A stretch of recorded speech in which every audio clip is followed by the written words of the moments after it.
So this is my report for Sprint 2, Week 3 of the Centipede project. This week I was able to get the Centipede head's movement implemented, at least for the most part. If we go ahead and pull that up, you can see that the Centipede head does move down when it either reaches a mushroom or reaches the edge of the playfield, and it moves down one space before, just like in the actual game. Once this gets implemented, that one space will be used to do the smooth turn. And I want to get it to the bottom because I also want to show that when it reaches the bottom, it will turn around and move back up.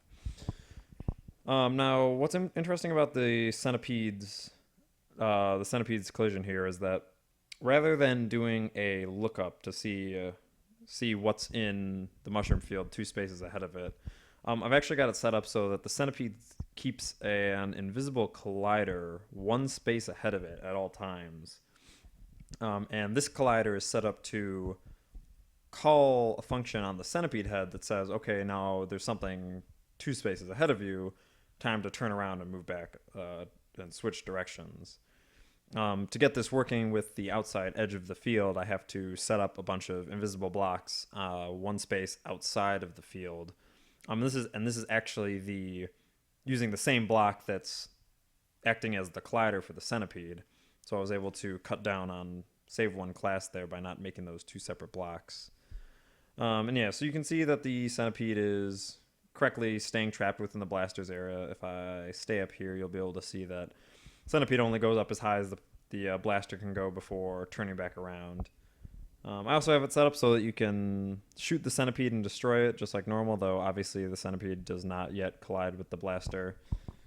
The only other thing that I did for this sprint was set up the mushroom field, because during the last sprint I didn't have anything tracking the mushrooms, and when the flea was brought up I realized that I actually need something counting the number of mushrooms in the blaster's area.